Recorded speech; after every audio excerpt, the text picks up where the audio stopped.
among the people. This is the gospel of the Lord. Praise be to thee, O Christ. We welcome this morning Mother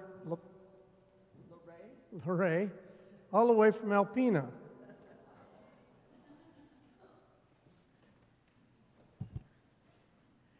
In the name of the God who redeems us, the God who saves us, and the God who gives us the will to persevere.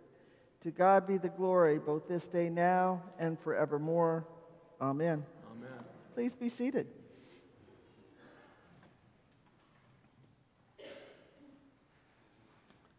I am an early riser.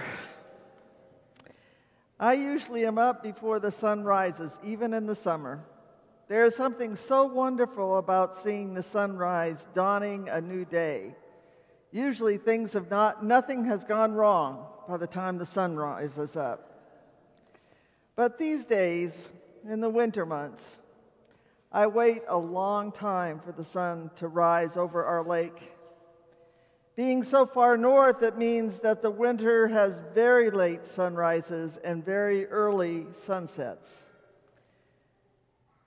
It reminds me of a village, Rutenbar, in Norway, and it's settled between a series of mountains. It's in a little bowl with mountains on either side. And during the winter months, they would never see the sun. The sun never rose above the mountains to shine on the village. Well, this village tended to have a lot of innovators and a lot of creative people.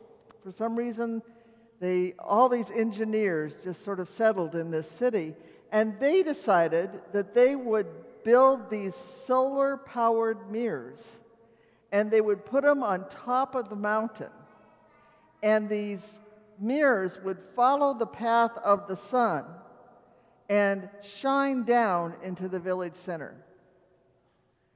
And now the village is filled with light and sun year-round. Jesus, you know, was a student of the prophets. He followed the prophets, he embodied the prophets. And when Isaiah proclaimed, "The people who have walked in darkness have seen a great light. Those who lived in a land of deep darkness, on them light has shined." Jesus knew what that meant. In the very core of his being, he knew what that meant. Jesus knew that he was sent to be the light that shone in the darkness and threatened to overcome God's people. And when John was arrested, it signified a mark, a definition for Jesus, that the time had come to live into the person God had called him to be. Jesus not only reflected the light, Jesus became the light. He became the light of God for a desperate and hopeless people.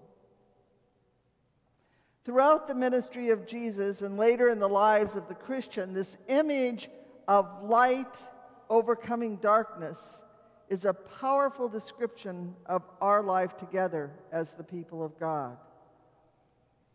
The evil and darkness of this world order can at times become overwhelming, can it? I mean, it's hard to sit and watch the news anymore. It just seems like one thing after another delves into the darkness of the world.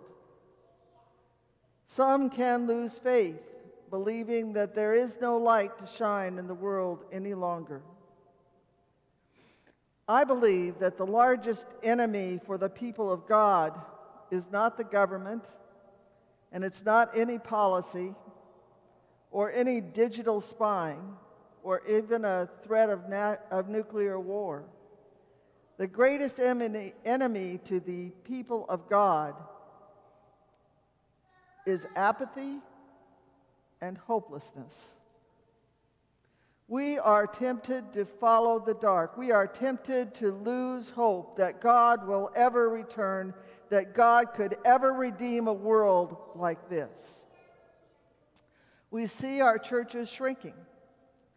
Proclamations that the church is at best irrelevant and probably even the cause of the problems that we have, those things continue to plague us. Many people have just plain given up on the church and Christianity as a way of life and hope. But yet,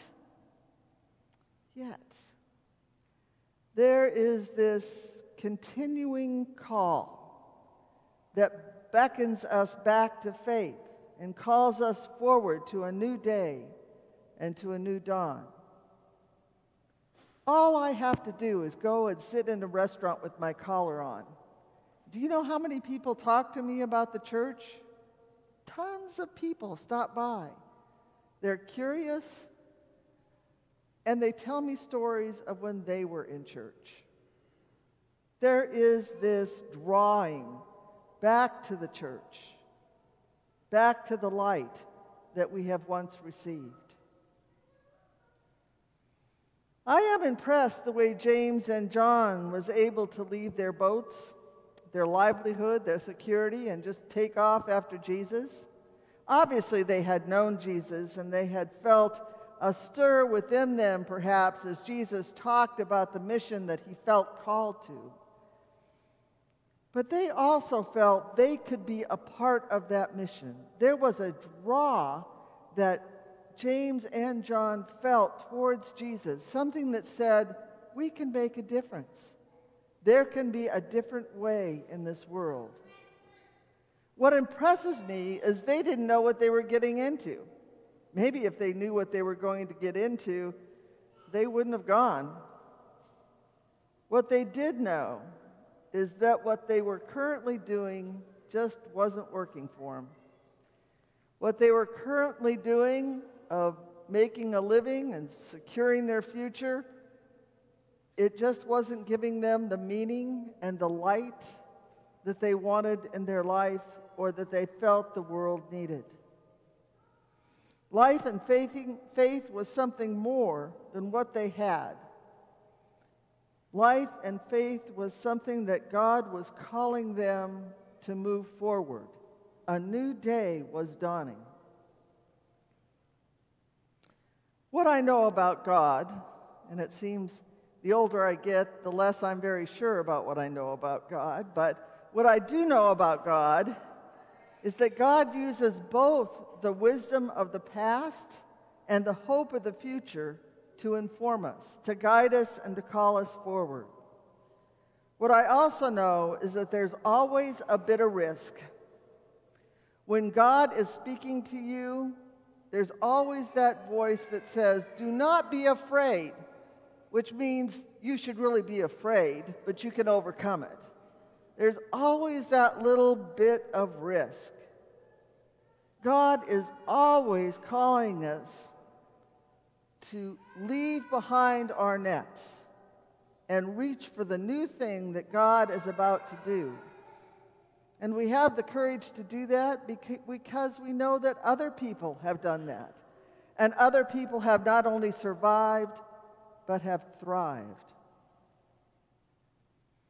When I was serving as your priest here at Trinity in Marshall, I would often walk into the church and I would be struck by the light that came in that window there. That window of all the saints gathering before the throne of Christ. At times, the light was so bright that I couldn't even see the images in the window. It was just pure light. It always reminded me of the perseverance of those who had gone before me. When we go through those dark times, it can be difficult to remember that we've been here before. The church and us, we have been in this situation before. That is why we come. Sunday after Sunday, we come to be inspired by those who have gone before and took the risk to move forward and follow the light of Christ. It gives us not only the courage, but the will to go forward.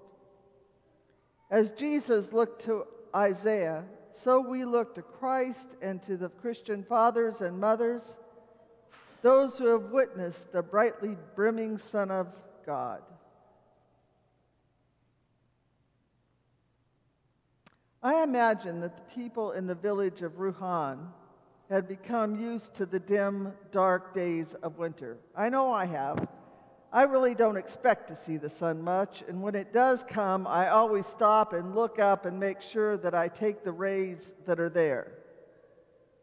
Winter is what winter is. It's just kind of a dark day.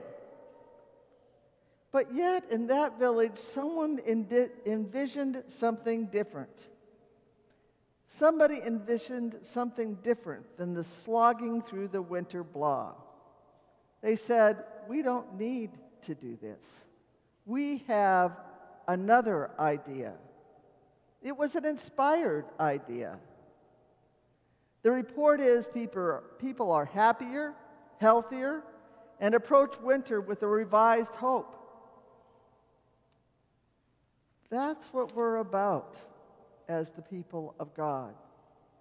We are about reflecting that light into the world order, reflecting that light into places that call for only darkness.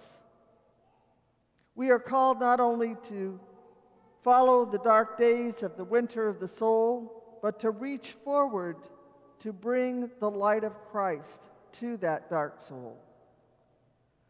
God is always doing a new thing. God is doing a new thing right here, right at Trinity Marshall, right in Michigan, right with you and right with me. God is calling us to a new thing. May we respond to the light that Christ has shone upon us. And all God's people say, Amen. Amen.